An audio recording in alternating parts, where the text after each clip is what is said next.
മലയാള വർഷത്തിലെ അവസാന മാസമാണ് കർക്കിടകം. മധ്യ ജൂലൈ മുതൽ മധ്യ ഓഗസ്റ്റ് വരെയാണ് കാലഘട്ടം.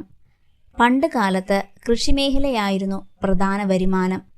കൃഷി തീരുന്ന സമയമായതിനാൽ വരുമാനം കുറയുന്ന മാസമാണ് കർക്കിടകം.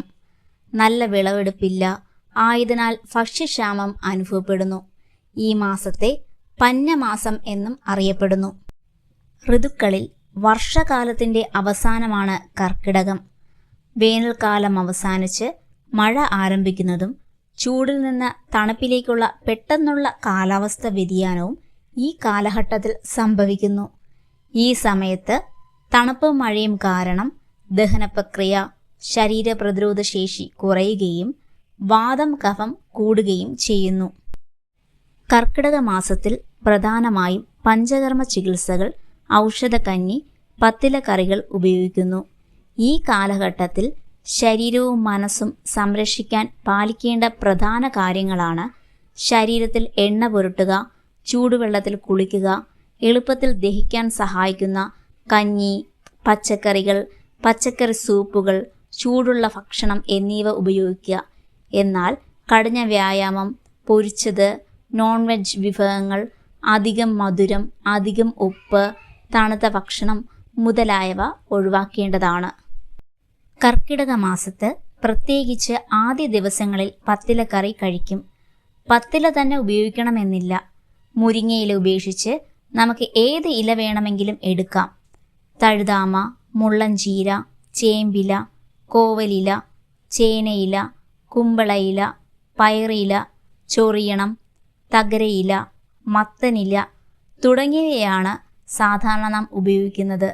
എന്നാൽ ഇത് പ്രദേശങ്ങൾക്കനുസരിച്ച് മാറ്റം സംഭവിക്കാം.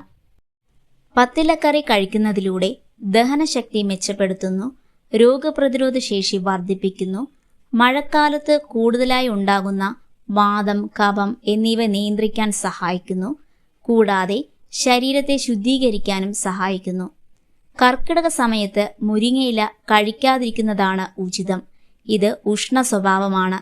ദഹനം ബുദ്ധിമുട്ടുള്ളവർ, ചൂട് സ്വഭാവമുള്ളവർ ഒഴിവാക്കുന്നതാണ് നല്ലത്. എന്നാൽ ശക്തമായ ദഹനശേഷിയുള്ളവർക്കും സാധാരണ ആരോഗ്യത്തിലുള്ളവർക്കും ചെറിയ അളവിൽ മുരിങ്ങയില കഴിക്കാം. കൂടാതെ പഞ്ചകർമ്മ ചികിത്സകൾ നടത്താൻ പറ്റിയ സമയമാണ്. ഇതുവഴി ശരീരത്തെ ശുദ്ധമാക്കാനും ദോഷങ്ങൾ നിയന്ത്രിക്കാനും ദഹനശേഷി പുനഃസ്ഥാപിക്കാനും പ്രതിരോധശേഷി വർദ്ധിപ്പിക്കാനും സഹായിക്കുന്നു.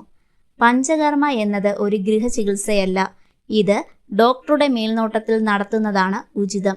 കർക്കിടക മാസത്തിലെ ഔഷധക്കഞ്ഞി നിരവധി ഔഷധ സസ്യങ്ങളാൽ സമ്പന്നമാണ്. ജീരകം, ഇഞ്ചി, കുരുമുളക്, അശ്വഗന്ധ തുടങ്ങി നിരവധി ഔഷധങ്ങൾ അടങ്ങിയിരിക്കുന്നു. കർക്കിടക കഞ്ഞി ഉപയോഗിക്കുന്നതിലൂടെ ശരീരത്തിന് ഊർജവും ദഹനശേഷി വർദ്ധിപ്പിക്കുന്നതിനും സഹായിക്കുന്നു. നാം കർക്കിടക മാസത്തിൽ ഉപയോഗിക്കുന്ന ഔഷധക്കഞ്ഞി, പഞ്ചകർമ്മ, പത്തിലക്കറി എന്നിവയിലൂടെ ശരീരം ശുദ്ധപ്പെടുത്തി പുതിയ മലയാള വർഷത്തിൻ്റെ തുടക്കമായ ചിങ്ങമാസം സുഖകരമായ ശാരീരിക മാനസിക ആരോഗ്യത്തെ മുന്നോട്ടു പോകാൻ സഹായിക്കുന്നു.